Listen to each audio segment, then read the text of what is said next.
광야 생활을 시작한 이스라엘 민족들이 여러 가지 부분에서 자기 속에 들어있는 죄가 무엇인지를 발견하게 됩니다. 그런데 그 발견하게 되는 이유가 뭐냐 하면은 험난한 일들을 경험했기 때문입니다. 광야가 어떤 곳이냐? 자신의 죄를 발견하는 곳입니다.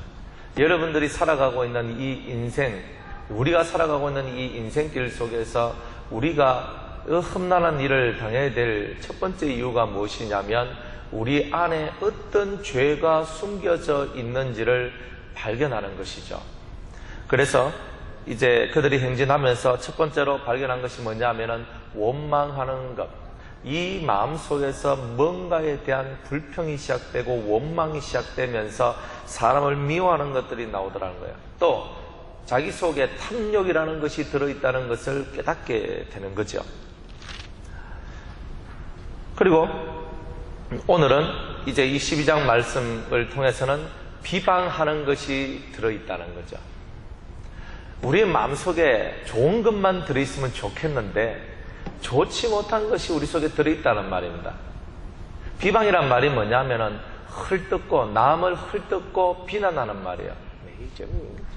이 손가락질하고 입으로 거침없이 헐뜯고 좋은 의도가 아니라 안 좋은 의도로서, 그리고 그 사람을 책망하고 그 징계해가지고 올바르게 만들고자 하는 그런 의도가 아니라 자기의 입술의 정욕으로 말미암아 함부로 말을 하면서 사람을 헐뜯고 그 사람의 영혼을 핥히고 그 사람의 영혼을 고통스럽게 하는, 그것이 바로 비방하는 그런 일입니다. 오늘 이 본문 성경에 보면 모세가 구스 여인을 아내로 맞이했습니다. 그냥 요것만 보면 모세가 여자 그래 많이 필요했겠나, 우리 인간적으로 많이 생각을 하잖아요. 그러면서 모세한테는 시보라라는 그런 아내도 있는데 또다시 구스 여자가 또 필요한가, 그렇게 아내를 2명씩이나 둬야 되는가, 그게 옆에서 보기에는 좀 안 좋았다는 거예요. 안 좋았다는 거예요. 그러니까 이 시대는 구약시대라서 여러 아내를 이렇게 거느릴 수 있는 그런 환경은 다 됩니다만은, 그래도 옆에서 보기에는 그 영적 지도자가, 우리를 지도하는 그 사람이 저거는 좀 아닌 것 같다, 저건 좀 아닌 것 같다, 이런 생각을 충분히 하게 되는 거죠. 그런데 여기서 그 옆에서 가장 가까이에서 모세를 보필했던 미리암과 아론, 특별히 모세가 다 자신의 동생이었다는 거죠. 그래가지고 이 미리암과 아론이 모세가 구스 여인을 취한 것을 보고 너 잘못했다, 그거 어떻게 하나님 사람으로 할 일이고, 그게 어떻게 지도자가 할 일이고, 그래 우리가 잘 되겠다 하면서 모세를 힐난하면서 헐뜯고 비난하면서 그렇게 지내게 되었다는 거예요. 그런데 그런 와중에 3절 말 2절에 있는 말씀을 한번 보세요. 그들이 이르되 여호와께서 모세와만 말씀하셨느냐 우리와도 말씀하지 아니하셨느냐. 그게 무슨 말이냐면, 야 모세야, 너하고 우리하고 차이점이 뭐고, 너도 하나님하고 얘기 안 하고 우리도 하나님하고 얘기한다, 이렇게 말을 하고 있는 거죠.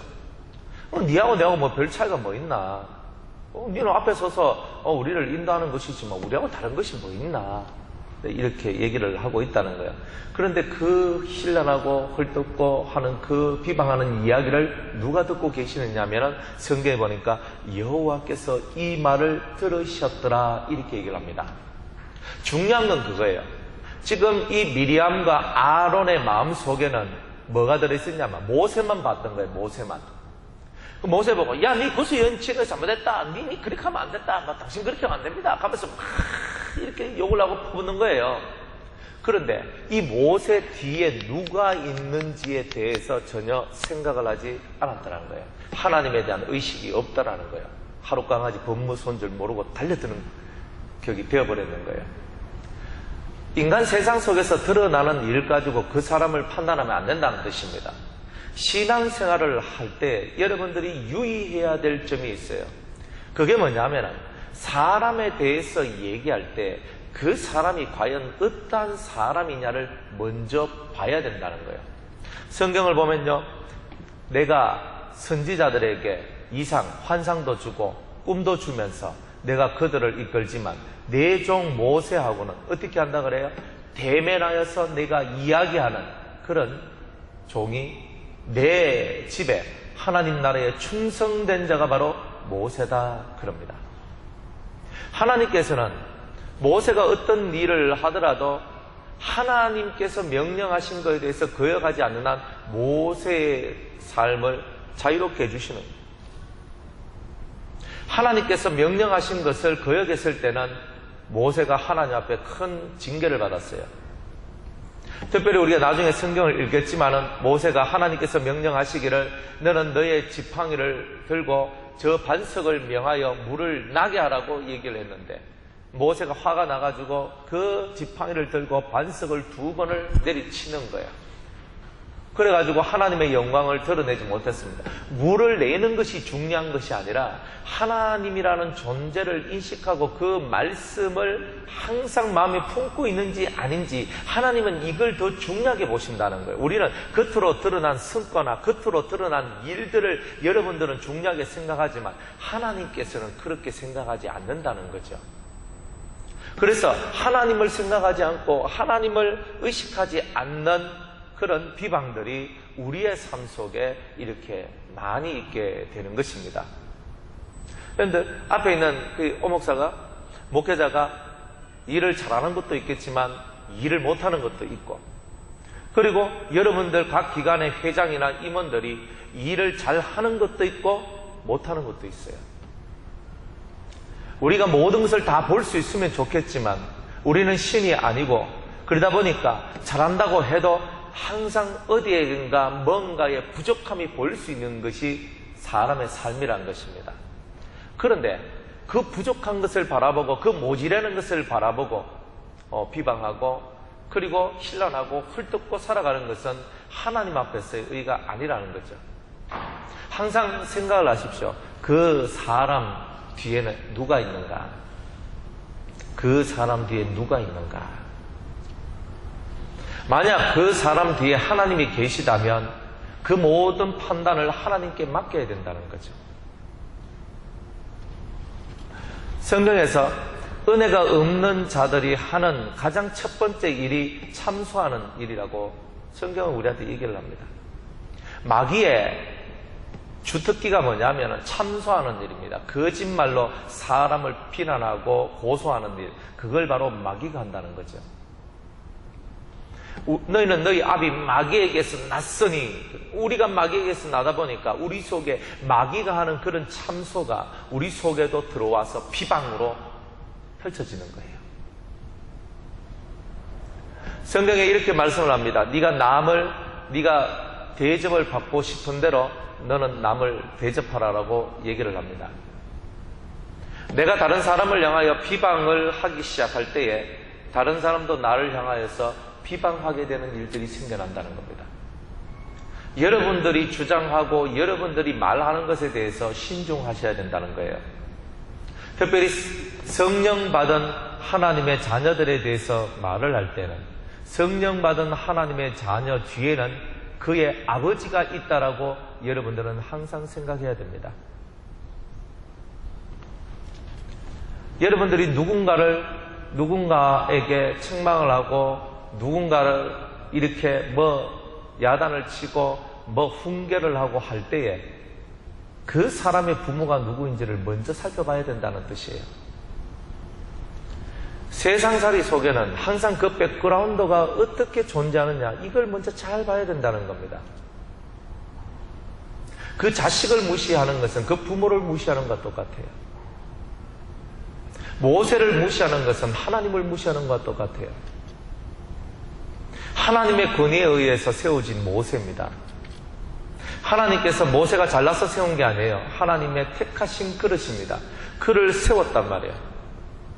그런데 그가 우리 인간적인 눈으로 볼 때 실수를 했고 때로는 잘못된 것이라고 할 만한 것이 있다 할지라도 여러분들이 그 지도자를 신란하고 헐뜯고 하는 그런 부분들은 결국 마귀가 좋아하는 세상을 만들어내는 것이라는 거죠.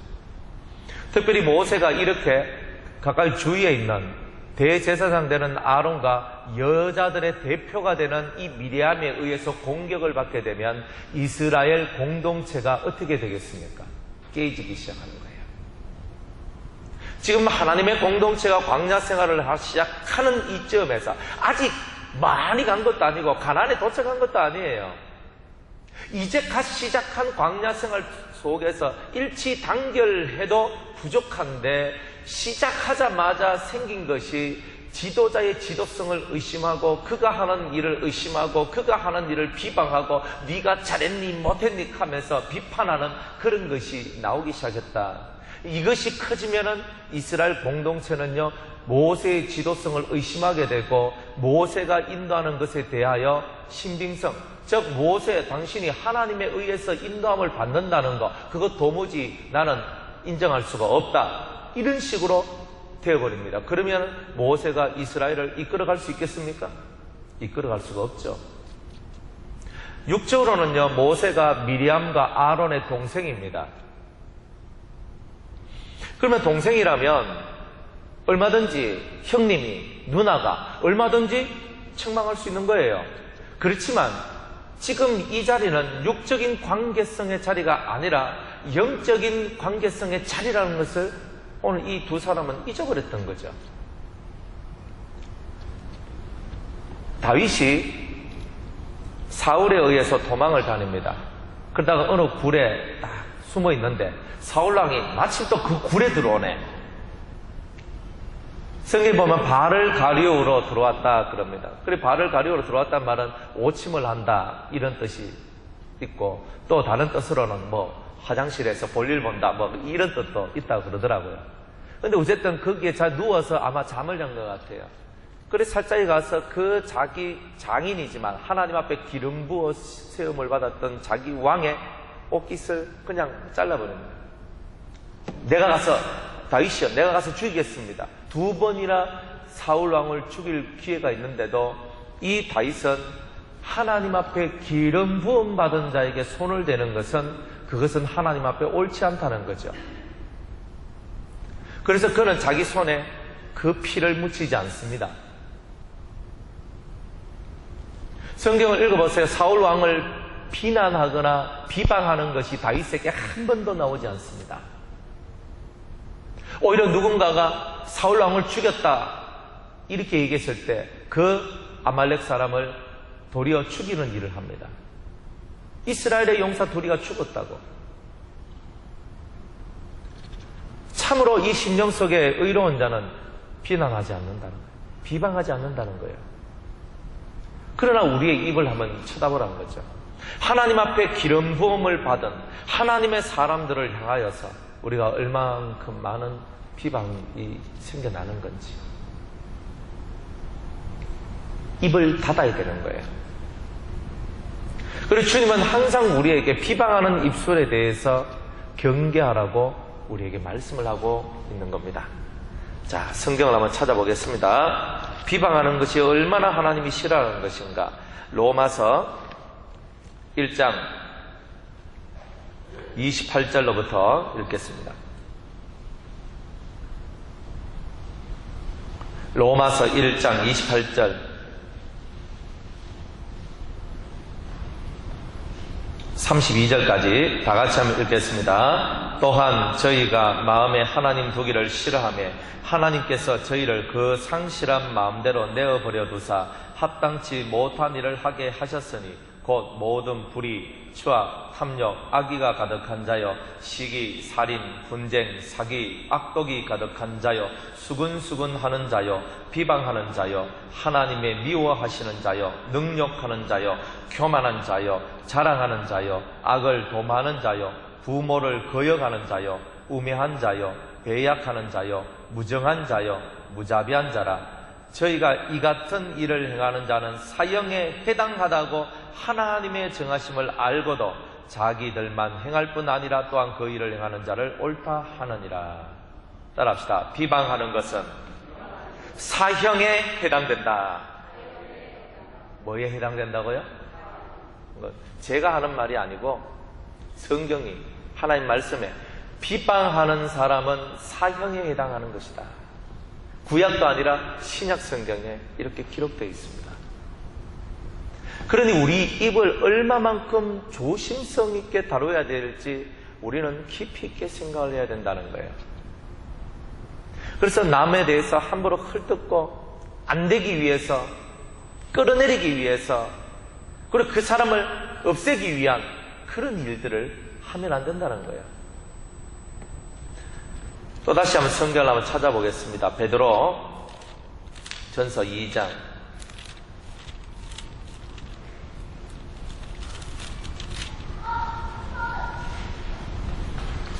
베드로전서 2장 1절과 2절입니다.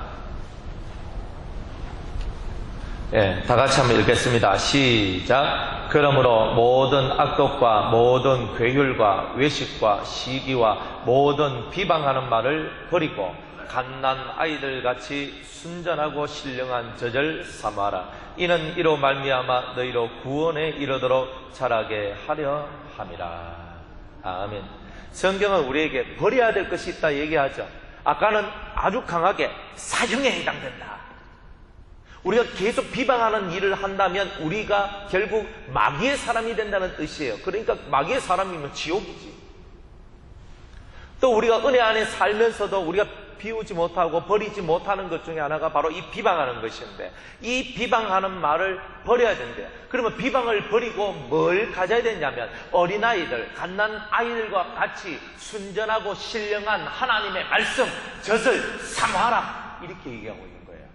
여러분들이 입술에서 하나님의 은혜의 말이 나와야 되는데, 은혜의 말이 나오지 않는다는 말은 내 안에 하나님의 신령한 말씀이 채워지지 않았기 때문에 비방하는 말이 나오고 있구나, 이렇게 여러분이 자기를 보면 된다는 말입니다. 우리는 흔히 이렇게 얘기하죠. 내가 이렇게 저렇게 하면 저 사람이 고치리라. 실제로 여러분, 물론 그렇게 해서 고쳐지는 경우가 있지만은 사람이 고쳐지려면요, 그 고쳐져야 될 그 사람이 자기가 무엇이 잘못되었는가에 대한 깨달음이 첫 번째 나와야 되고, 두 번째로는 자기가 잘못된 것이 하나님 앞에서 큰 죄악이라는 그런 깨달음이 와야 된다는 거예요. 세 번째로는 그것을 없애고자 하는 대단한 결단이 속에서 올라와야 변화가 시작돼요. 그런데 그 사람들한테 깨달음, 자기가 죄를 지었구나, 잘못되었구나, 혹은 하나님 앞에서 내가 큰 죄인이구나, 이런 깨달음이 없으면 변화는 시작되지 않는 겁니다. 우리가 아무리 때로는 책망을 하고 징계하고 막 하고 때로 몽디를 들고 막 자식을 후려치듯이 때리고 해도 자식이 변화되지 않는 이유가 있어요. 그것은 그 사람이 자기가 어떤 사람이라는 것을 전혀 모른다는 거예요. 근데 성경은요, 모르면서 행한 죄에 대해서는 적게 맞을 것이고 알면서 행하면 더 많이 맞을 것이라고 그랬습니다. 그러면 알고 잘못하는 사람을 하나님은 아주 싫어한다는 거예요. 경멸한다는 거예요. 알면서도 그 짓을 한다. 그러면 하나님을 우롱한다라고 하나님은 생각하신다는 거예요. 몰라서 그러는 건 어쩔 수 없어요. 왜? 모르기 때문에. 모르니까 하나님은 이 성도가, 이 사람이 모르니까 지금 이런 죄를 짓는 거구나. 그런데 아는데도 그 죄를 짓는다는 것은 이 심히 죄질이 나쁘다는 거예요. 세상 법에서도 우발적인 범죄에 대해서는 항상 정상 참작이 있습니다. 그러나 계획적인 범죄에 대해서는 그 죄질이 무겁고라고 얘기를 한단 말이에요. 죄의 질이 아주 나쁘다, 이렇게 얘기를 하는 거예요. 계획적인 것은. 비방이라는 이 말은 내 속에서 순간적으로 막 익하는 게 아니에요. 작심하고 내가 지금 그 사람을 끌어내리려고 얘기하고 있다는 거예요. 그럼 우리가 그런 것들이 우리 속에 있으면 안 된다는 거죠.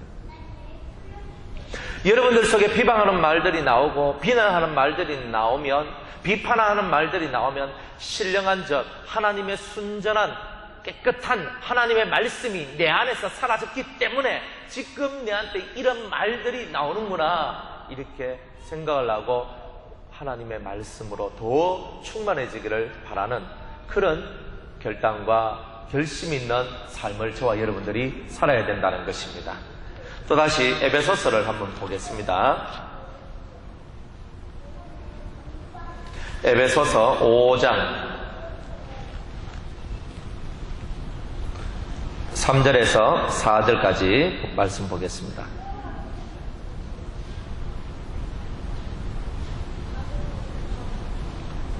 에베소서 5장 3절과 4절 다 같이 읽겠습니다. 시작.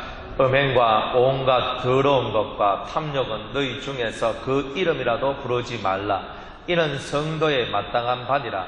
누추함과 어리석은 말이나 희롱의 말이 마땅치 아니하니 돌이켜 감사하는 말을 하라. 아멘. 성경은 우리에게 말씀하시기를 우리 입에서 나오는 것들이 음행이나 더러운 말이나 탐욕적인 말이나 누추한 말이나 어리석은 말이나 남을 깔보고 희롱하는 말이나 이런 말들이 우리 속에서 나오는 것 자체를 하나님은 무진장히 싫어하신다는 거예요. 그러면 도리어 어떤 말을 하라? 감사하는 말을 하라. 그러면 우리 속에서 은혜의 말이 사라지고 감사의 말이 사라지고 불평하고 불만하고 비난하고 비평하고 또 판단하고 비판하는 이런 일들이 내 속에서 자꾸 일어나고 있다는 말은 우리가 하나님으로부터 멀어졌다는 뜻, 우리가 은혜가 떨어졌다는 것, 우리가 하나님을 사랑하지 않고 내 자신 중심으로 돌아왔다는 것을 얘기하고 있는 거예요. 그러니까 우리는 이런 것을 바라보면서 내 속에서 올라오는 이 비방의 소리들이 결국 나를 무너뜨리는 나의 원수구나 하는 것을 깨달아야 되는 겁니다. 사람들은 항상 변화되지 않는 사람의 특징이 뭐냐면 항상 남을 봐요. 저 사람은 어떻고 이 사람은 어떻고 이 사람은 그래서 안 되고 저 사람은 그래서 안 되고 자꾸만 비난하고 비판하고 정죄하고 이렇게 나가는 거예요. 오죽했으면 예수님께서 마태복음 7장 1절에 비판을 받지 아니하려 그러면 비판하지 말라라고 우리한테 얘기했습니까? 헤아리지 말라. 헤아리는 자는 너도 헤아림을 받을 것이다. 헤아린다는 말은 계산한다는 뜻이에요. 내 머리로 계산해서 계산 속에서 사람을 만나고 계산해가지고 그 사람을 이끌어가고 자기 이익과 유익을 위해서 그렇게 살아가는 사람은 너도 그렇게 당하게 될 것이다. 이렇게 얘기합니다. 그러니까 성경 자체는 우리한테 계속적으로 이 입술에 대해서 은혜로운 말과 감사한 말을 해라. 그리고 만약 저 사람의 허물에 대해서 말하고 싶을 때는 3번을 참고 4번을 참고 5번을 참되 그 사람의 허물을 마음에 품고 기도하는 것. 잠언서에는요, 그덕 허물을 말하는 자는 그 사람을 미워하는 자라고 그랬어요. 진짜 그 사람을 사랑한다면요, 그덕 허물을 말하면 안 된다는 거죠.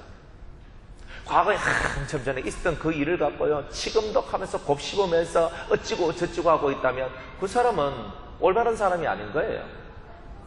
그러니까 우리가 예수 안에 있으면 이전 것은 지났으니 보라 새 것이 되었도다. 이전에 있는 것들에 대해서는 잊어야 되는 거예요. 근데 우리는 기억력이 너무 좋다는 거예요. 이전에 섭섭했던 거, 이전에 마음 아팠던 거, 이전에 상처받았던 거, 이전에 뭐 했던 그것들이 우리 속에 꽉 차 있어서 새로운 삶을 향하여 전진하지 못한다는 거예요. 은혜로운 삶을 향하여.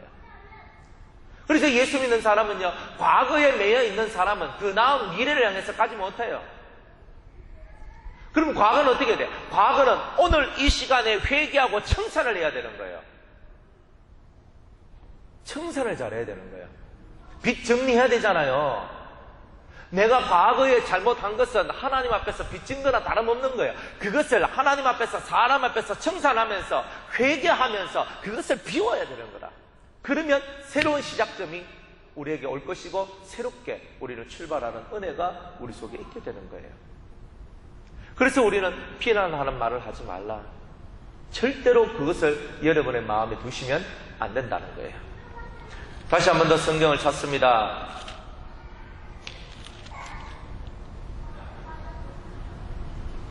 베드로전서 베드로전서가 아니고 야고보서 4장 11절 베드로전서 4장 11절입니다. 야고보서 4장 11절 다 같이 읽겠습니다. 시작. 형제들아, 피차에 비방하지 말라. 형제를 비방하는 자나 형제를 판단하는 자는 그 율법을 비방하고 율법을 판단하는 것이라. 네가 만일 율법을 판단하면 율법의 준행자가 아니요 재판자로다. 입법자와 재판자는 오직 하나이시니 능히 구원하기도 하시며 멸하기도 하시느니라. 너는 누구간데 이웃을 판단하느냐. 따라합시다. 너는 누구간데 이웃을 판단하느냐. 그러니까 너는 누구간데 네가 입법자가 되고 너는 누구간데 네가 재판장이 되려고 하느냐. 네가 모세의 자리에 서고자 하느냐. 아니라는 거예요. 너는 항상 심판받을 자 같이 생활하라 이 말이에요. 다시 로마서 15장을 봅니다.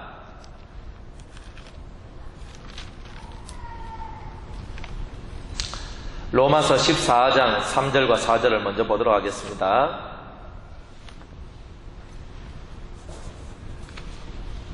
로마서 14장 3절과 4절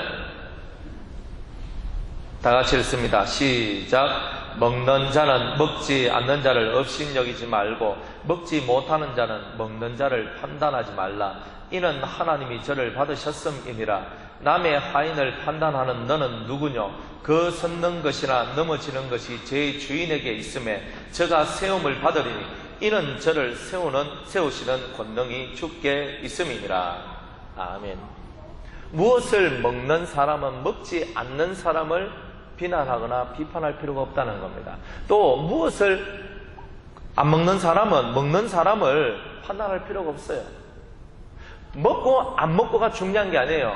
여러분 자꾸 말의 논리에 빠져서 살아가는데 하나님의 성령을 받은 사람은 하나님이 저를 받으셨습니다. 따라합시다. 하나님이 저를 받으셨습니다. 할렐루야. 여러분들이 먹는 것도 주를 위해서 먹을 것이고 안 먹는 것도 주를 위해서 안 먹을 거예요. 둘 다 하나님 보실 때는 충성된 자란 말이에요. 먹어도 충성되고 안 먹어도 충성돼요. 하나님 그렇게 본다는 거예요. 그러나 그 사람 속에 어떤 믿음을 갖고 먹느냐, 어떤 믿음과 어떤 뜻을 갖고 먹지 않느냐에 따라서 하나님은 누군가는 좀 더 존귀하게 봐주시는 분이 있을 것이라 하는 거예요. 그런 뜻이지. 왜 먹는 사람은 안 먹는 사람을 보고 비난하고 비평하고 업신여기고 왜 먹지 않는 사람은 또 안 먹는 사람을 보고 먹는 사람을 보고 그렇게 판단하며 살아갑니까? 우리가 뭔가를 할 수 있다 그래서 내가 완전해졌다는 것이 아닙니다. 내가 뭔가를 못한다 그래서 내가 저 밑바닥에 있는 것 또한 아닌 거예요.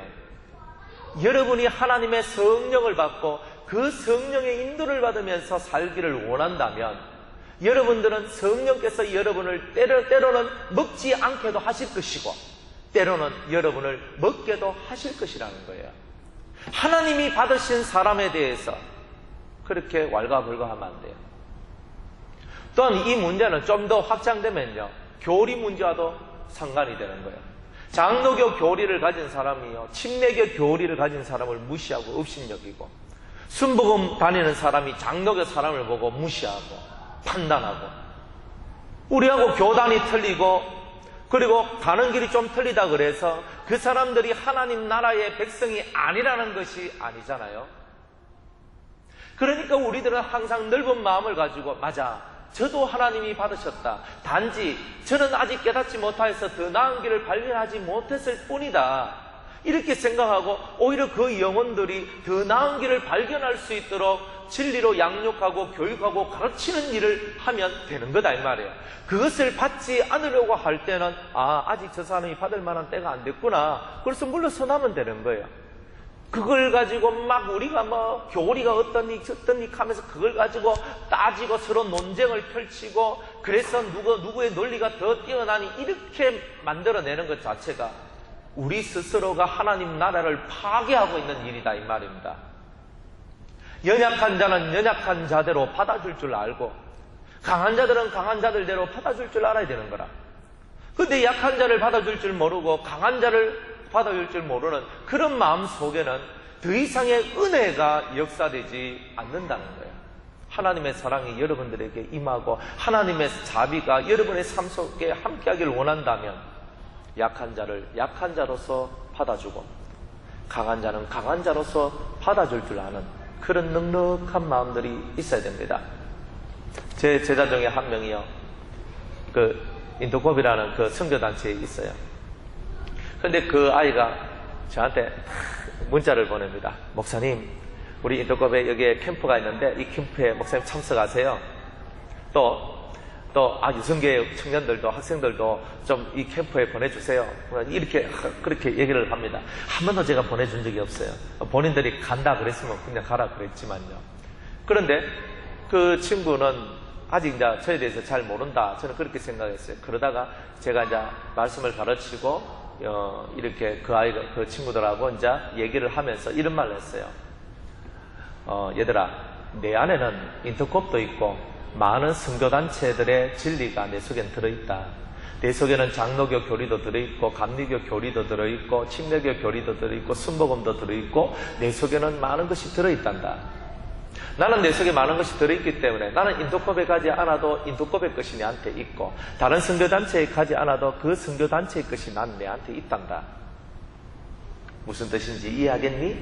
제가 이렇게 얘기를 했어요. 가지고 있기 때문에 더 그것을 얻기 위해서 노력할 필요는 없단 말이에요.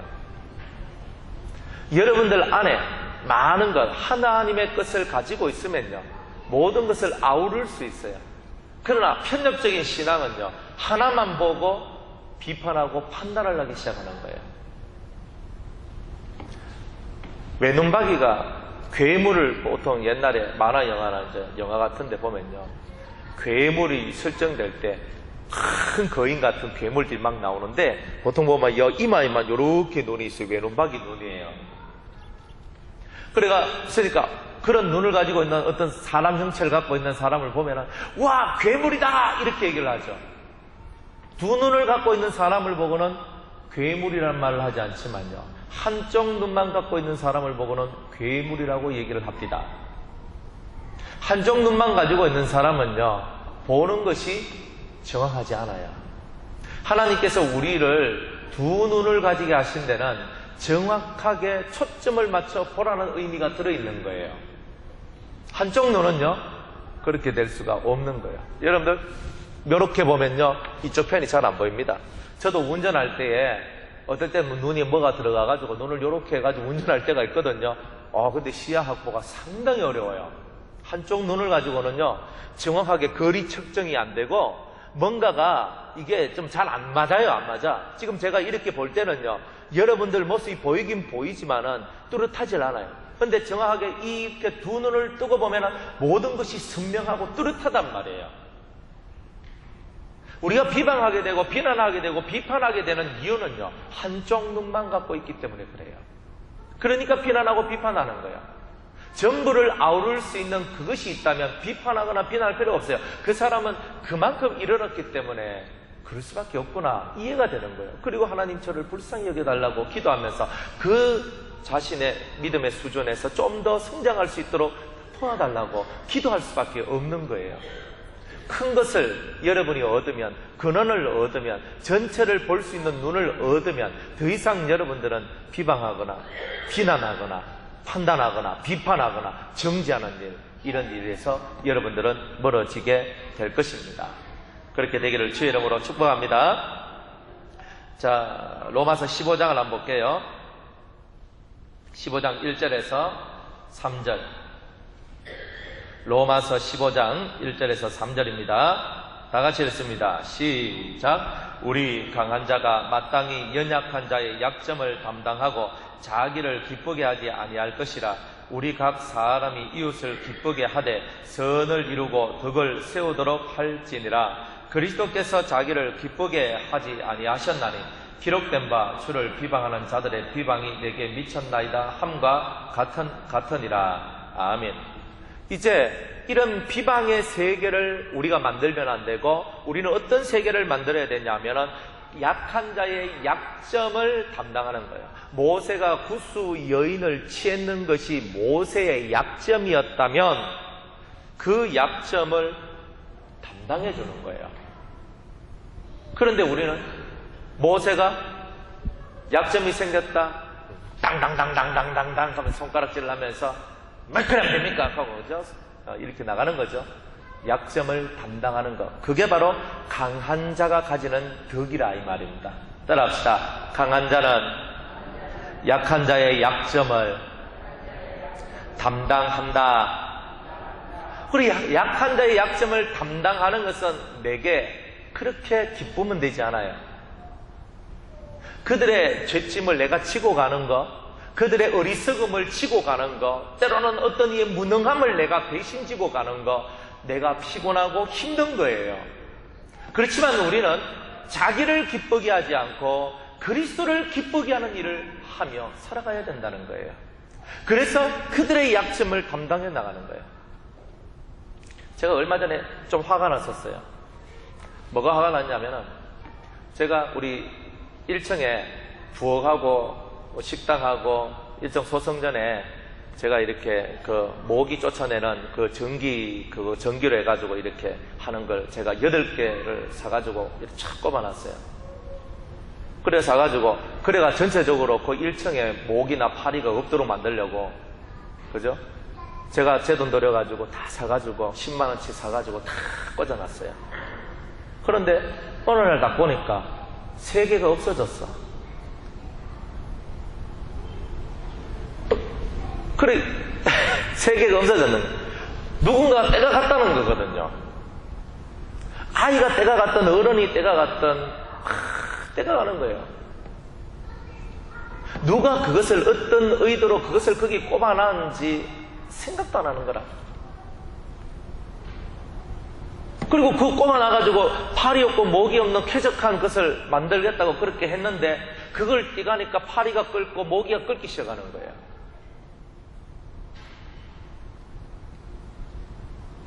그래서 제가 기분이 안 좋았어요.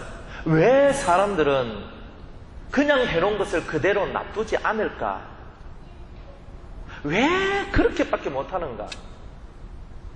어린아이가 그것을 띠가지고 들고 있었을 거 아니에요. 그 어른, 누구든지 간에 그 어른이 한 번은 봤을 거라 그러면. 어린아이가 뗐다면. 어린아이가 가지고 놀았다면. 어른이 틀림없이 봤을 거야. 그러면 이거 어디서 났노? 그리고 그 자리에다 꼽아 놓을 생각도 안 했다는 거잖아요. 그래서 제가 마음속에 불편한 게 올라왔어요. 왜 사람들은 있는 그대로 본인들이 하지 않았지만은 누군가가 해놓은 그런 부분에 대해서 왜 그것을 그렇게 제대로 봐주지를 못하는가? 왜 그렇게 떼가야만 하는가? 왜 그렇게 없어져야만 하는가? 마음이 서글펐어요. 교회에 그릇이 있고 젓가락 숟가락이 있고 접시가 있고 컵이 있는데요, 정상적으로 먹고 싶고 넣어놓고 먹고 싶고 넣어놓으면 사라질 일이 없어. 그런데 1년이 지나고 2년이 지나면요, 목사님 뭐가 없습니다, 뭐가 없습니다, 뭐가 없습니다 이래요. 그러면 본인들이 숟가락도 가가고 젓가락도 가가고 컵도 가가고 대접도 가가고 딱 가가는데 집에 가지고 갔다가 안 내려왔다는 뜻이거든. 제가 비방하고 싶어요. 헐뜯고 싶고 비난하고 싶어요. 솔직하게 인간적으로 따지면 나쁜 하면서. 그런데 주님은요, 그들이 의도적으로 했던 의도적으로 하지 않았던 그것이 그들이 가지고 있는 약점이라고 말씀하시는 거예요. 그럼 저 혼자만 삭히고 넘어가는 거예요. 또다시 사가지고 꽂아놔야 되는 거예요. 또다시 사가지고 교회의 비품을 채워놔야 되는 거예요. 하나님의 것을 소중하게 생각할 줄 알아야 돼요. 그 약점들이 있단 말이에요. 그 약점들이. 우리 애들요, 얼마나 별난 줄 아십니까? 제 차 옆에, 여기 차 산 지 얼마 안 됐잖아요. 그 옆에 보면은, 여기 파란 거, 여기 스펀지처럼 문하고 부딪힐 때, 여기에 그거 기스 안 나지 않도록 해놓은 거 있어요. 애들이 얼마나 별난지 가서 다 뛰어요. 또 애들이 막 축구 막 하면서 공 차고 막 하다가 있잖아요. 유리창에 선바지 막 부숴버리고.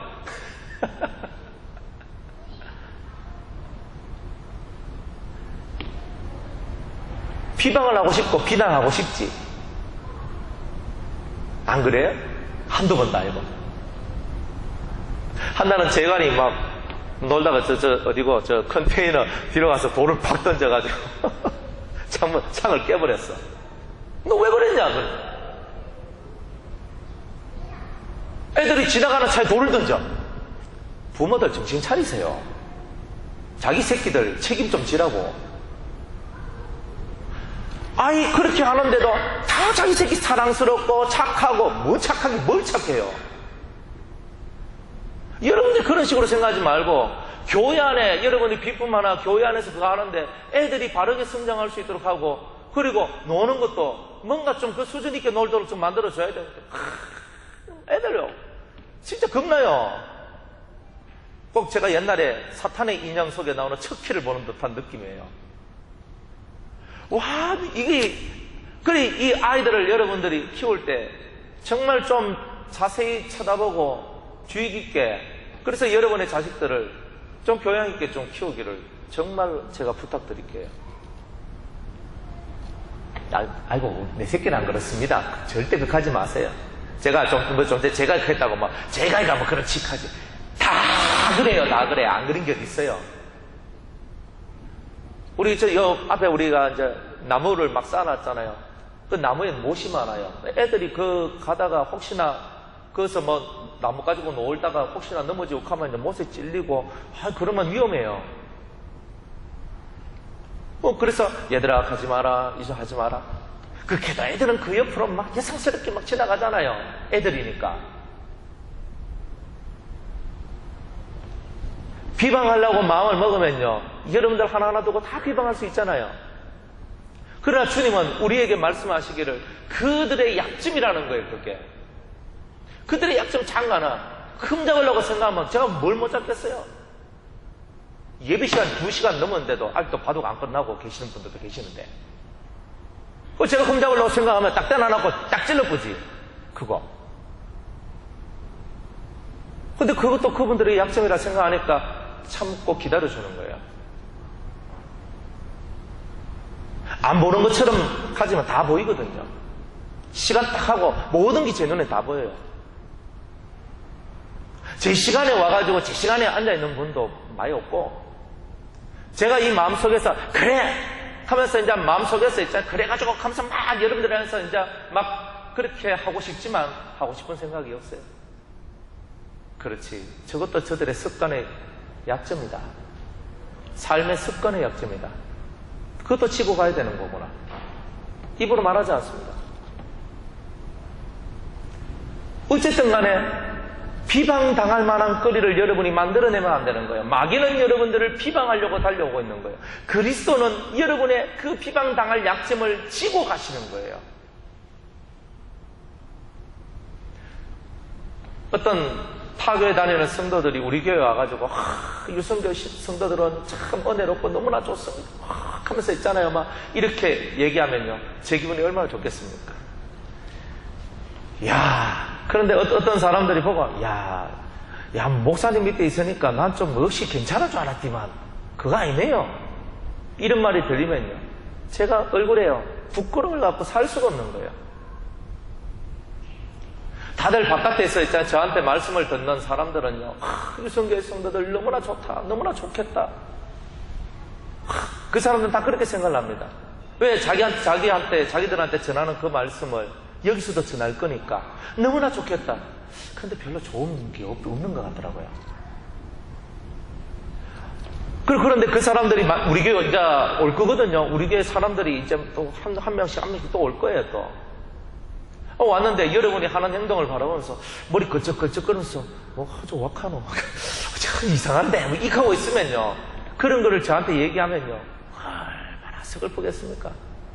같은 성도가 봐도 저건 아닌데 하는 게 나오면 마귀가 갔을 때는 얼마나 우리를 비방할 만한 거리가 나오겠습니까? 우리가 진리 때문에 말씀을 전하고 생명의 도를 전한 것 때문에 비방을 받는다면 그 비방은 골백번이고 천번이고 만번이고 우리는 받아야 되는 거예요.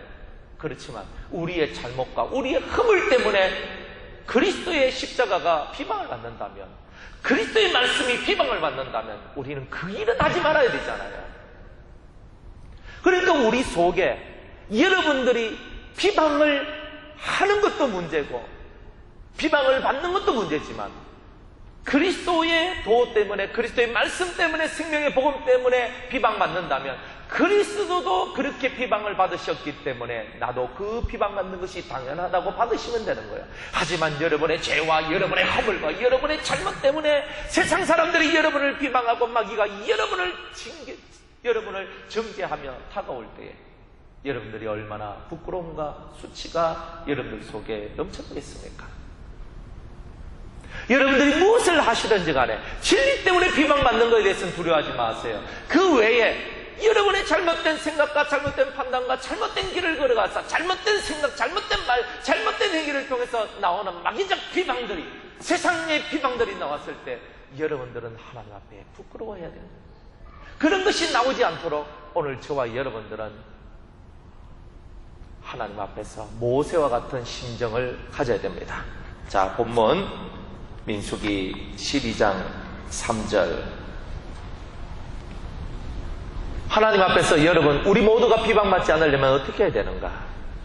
3절입니다. 다 같이 읽습니다. 시작. 이 사람 모세는 온유함이 지면의 모든 사람보다 승하더라. 할렐루야.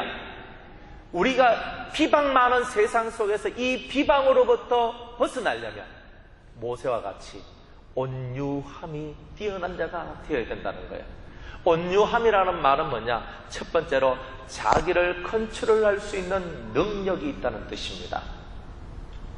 사람들에게 항상 친절하고 그리고 사람들한테 항상 따뜻한 마음으로 대해줄 수 있는 이유는 이 속에 자기를 컨트롤할 수 있는 능력이 있다는 거죠. 여러분이 여러분 성품 하나 컨트롤하지 못한다면 입 닫고 조용히 여러분들은 그리스도의 십자가를 묵상해야 됩니다.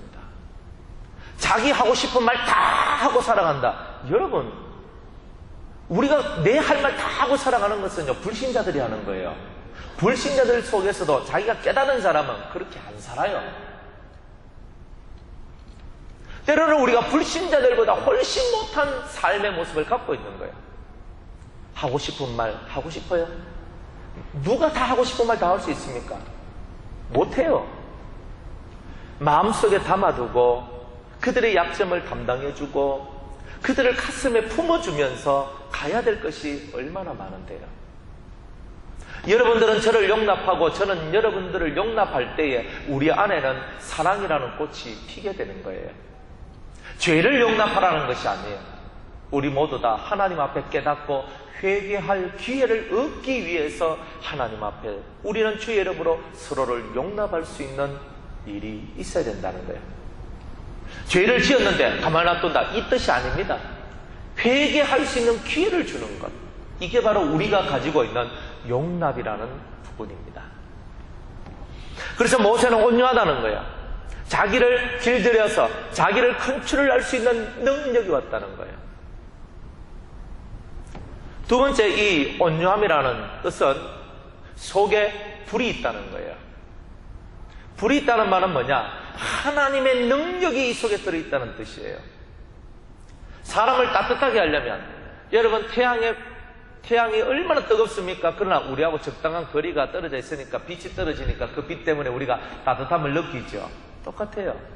우리 속에 불이 있어야 이 불을 통해 하나님의 불, 하나님의 능력의 불이 우리 속에 들어와야 이 속에서 하나님을 향하고 하나님을 뜨겁게 사랑하는 이 불이 이 속에 들어와야 우리 속에서 흘러나오는 것이 따뜻한 것이 나온다는 거예요. 근데 그게 없으면 따뜻함이 흘러나오는 것이 아니지요. 그래서 우리가 사람들한테 친절하게 굴고 따뜻하게 굴고 부드럽게 대하는 이유는 하나님의 생명의 능력이 우리 속에서 이글이글 타오르고 있기 때문에 그런 일을 할 수 있다는 겁니다. 온유해지시기를 주의 이름으로 축복합니다. 따뜻한 사람, 친절한 사람. 제가 이렇게 집회를 가잖아요. 가면은 오랜 시간 그분들하고 함께 있습니다. 보통 몇 시간 있냐면 한 7시간 있어요. 제가 수요일 날 11시에 가서 보통 한 6시 정도까지 그 성도들하고 있거든요. 밥을 먹든 뭘 하든 예배를 드리든 간에 그 성도들과 함께 설교만 설교하는 게 아니잖아요. 앉아서 또 대화하고 얘기하고요. 7시간 합니다. 수요일 7시간. 그 다음에 금요일 날도 2시부터 9시까지 7시간. 그리고 토요일 날 가면요. 토요일 날 가서 애들, 대학생들 모아놓고 2시부터 어제도 9시까지 애들하고 같이 말씀 전하고, 그 다음에 애들 상담하고 이야기해주고 그래 하거든요. 근데요, 7시간씩 한번 해보세요. 해보면은 머리가 뭐 하고요. 진짜 그게 좀 지나치면은, 진짜 사람하고 대화하는 게 귀찮아요. 했던 말 또 해야 되고, 했던 말 또 해야 되고요. 사람들 가는데 막 진짜 지지각각이거든요. 그런데 한결같이 처음부터 웃으면서 여유를 가지고, 내가 진짜 몸이 피곤하고 힘들고, 때로는 빨리 갔으면 좋겠다, 뭐 좀 가서 좀 허리 좀 pis으면 좋겠다, 씻으면 좋겠다, 이런 생각이 왜 안 들겠어요? 그런데 끝까지 그 사람들하고 웃으면서 이건 이렇고 저건 저렇고 이건 요렇고 이건 요렇게 해야 되고 그렇게 해야 되는 거예요. 예전에 저는요, 앉아서 3시간 함께 있는 것이 너무 힘들었어요. 제가 저를 알거든요. 1시간 넘어가면요, 지겹이 막 올라오는 거예요. 또 했던 말 또 하고 또 했던 말 또 안 해.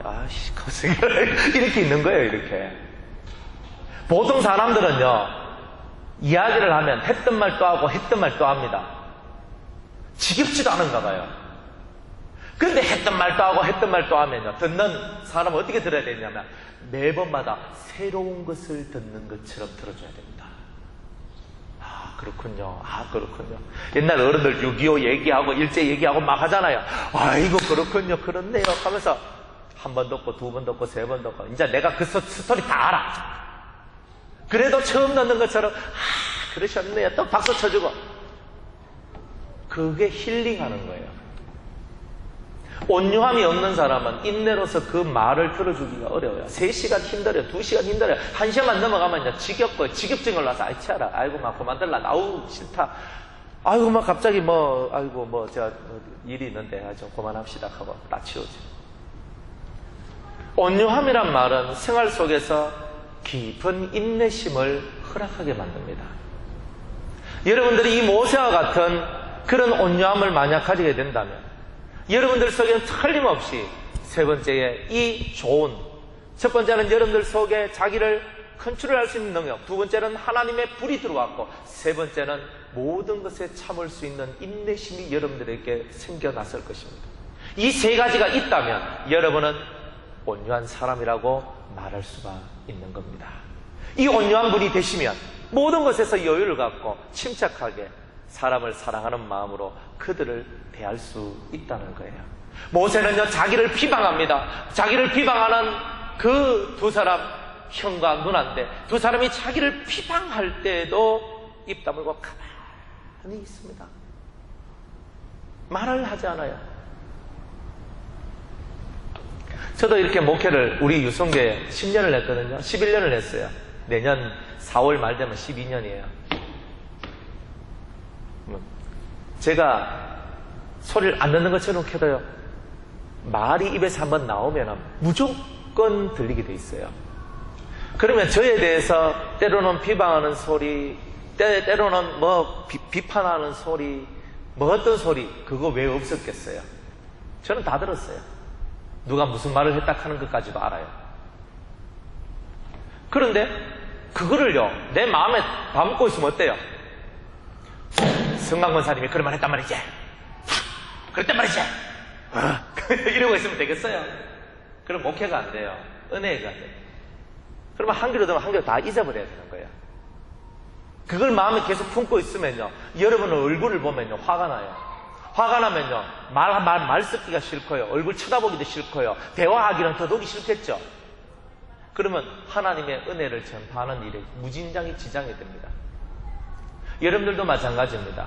수없는 비평과 비난과 그런 소리들이 여러분들 삶 속에 여러분의 귀에 들린다 할지라도 그걸 비워나가는 것이 영혼의 훈련입니다. 비워나가지 못하면 화가 나고, 화가 나면 폭발해요. 와! 한번 하는 거예요. 그런 것이 올라온다니까요.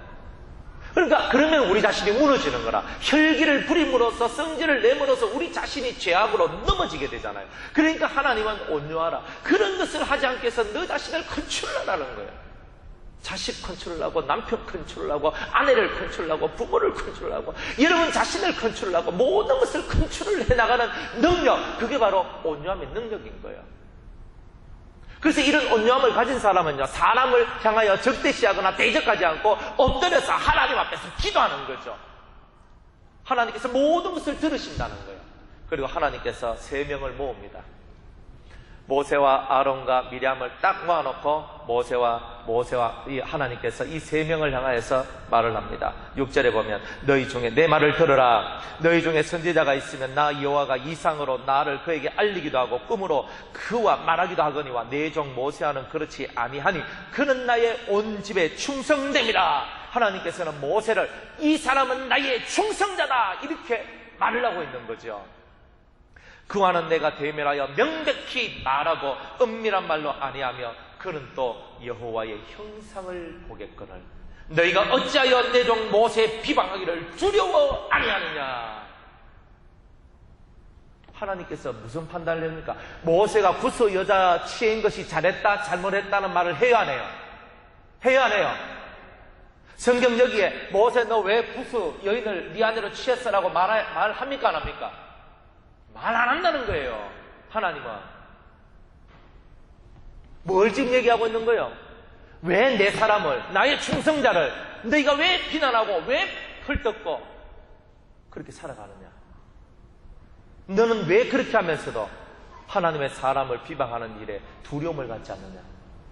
두려움에 관한 얘기, 두려움이 없는 것에 관한 얘기를 하고 있다는 겁니다. 이 말은 하나님과 하나님의 사람의 관계를 인식하지 못하는 자들을 향하여서 주님이 말씀하는 거예요. 그런데 요즘 목사님들, 그죠? 예전부터 그랬어요. 목사님들 이 말씀 가지고 주의 종 대적하면 문둥병 된다잉. 너가 절대 주의 종한테 대적하지 마라. 뭐 이렇게 얘기하는 그런 사람들도 있던데 그런 말씀이 아니에요. 물론 목회자를 대적해서 여러분의 삶에 좋을 것은 없어요. 그러나 목회자가 잘못된 길을 걸어가면 여러분은 그 잘못된 길을 바로 잡으려고 하는 일은 여러분이 하셔야 되는 거예요. 목회자니까 가만히 놔두면 되겠지. 그건 아니에요. 잘못됐으면 바로 잡아야 되겠지. 그러나 먼저 생각을 해보라요. 먼저 모세가 구스 여자를 취한 게 잘됐다 잘못됐다를 얘기하지 말라는 거예요. 그거는 하나님이 하실 거다. 하나님하고 모세 사이 속에서 모세는 하나님과 대면하여 말하는 자단 말이에요. 모세가 무슨 일을 할 때에 하나님께서 인정해 주시니까 다 한다는 거예요. 하나님이 인정해 주셔서 했다면 그것을 여러분들도 인정해야 된다고 이렇게 성경은 말하고 있는 거예요. 그것이 여러분 눈에 보기에 별로 좋지 않은 거라 할지라도 그만큼 여러분은 하나님에 의해서 모든 것을 판단하고 하나님이 오케이 하면 나도 오케이고 하나님이 노 하면 나도 노가 되는 그런 심령의 상태를 여러분들이 가져야 된다는 거예요. 그래서 두려워하지 않는 이들을 향하여 하나님은 진노합니다. 다른 말로 모세를 두려워한다는 말이 아니에요. 하나님을 두려워하지 않고, 그러니까 당연히 하나님의 종 모세를 두려워하지 않는 거죠. 지금 이 세상은요, 제사장이나 백성이나 일반이야. 뭐 목사나 성도나 똑같이 니나돌이하고 살아가는 거예요. 막 똑같아. 니나 내나 똑같아. 다 이래가는 거죠. 그렇게 하니까 뭐 아무런 구별성도 없고 아무것도 그것도 없어요. 또 만민 제사장 시절이라 그래서 너도 제사장, 너도 제사장, 우리 모두 다 제사장이라. 맞아요. 그렇지만 이런 사람이 있다는 거예요. 하나님과 대면하여 말을 하고 하나님과 교통을 하는 사람들에 대해서는 두려움을 가져야 된다. 항상 이것을 기억하세요. 목사를 두려워하란 말이 아니에요. 하나님과 교통하는 자는 두려워할 줄 알아야 돼요. 그런데 그거 두려움이 없으면 하나님의 진노가 내려오는데 문둥병이 내려와요. 문둥병이 뭐예요? 내 살가죽의 감각을 잃어버리는 것. 다른 말로 여러분들이 죄에 대한 감각을 잃어버리는 아주 죄인이 되어버리는 그런 자가 될 수 있다는 거예요. 하나님과 교통하는 자를 두려워하세요. 하나님과 친밀한 자를 두려워하세요. 주님의 사랑을 받고 있는 자를 두려워하세요. 주님의 돌보심을 받고 있는 자를 두려워하세요. 그리고 그들과는 항상 사랑과 은혜의 나눔을 가지도록 노력을 하세요. 여러분들이 그렇게 하는 것이 신앙생활 잘하는 겁니다. 목사도 하나님과 교통이 없고 지 마음대로 살아가면 그것이 다 자기 얼굴에 침 뱉는 결과들이 다 나오는 겁니다.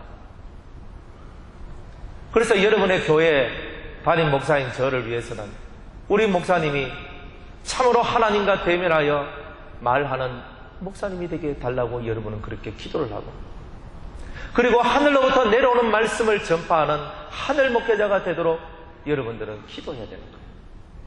저도 당연히 그렇게 해야 되겠지만, 그래서 우리 모두 다 이곳이 저도 여러분을 위해서 기도할 때에 하나님과 대면하고 하나님의 음성을 들으며 하나님의 뜻을 따라 살아나가는 하나님의 사람 성도님들이 되게 하여 주시옵소서라고 저도 여러분들을 위해서 기도하지 않겠습니까?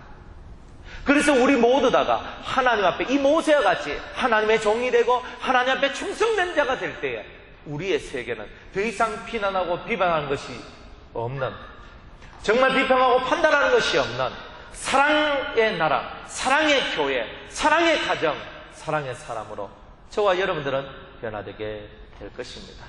오늘 이 말씀을 기억하시면서 비방하는 삶으로부터 벗어나 온전한 온유함의 성도가 되시기를 주의 이름으로 축복합니다. 기도하겠습니다. 성령께서 우리와 함께 하시고 비방하는 세상, 마귀의 저주로운 이 비방으로부터 벗어나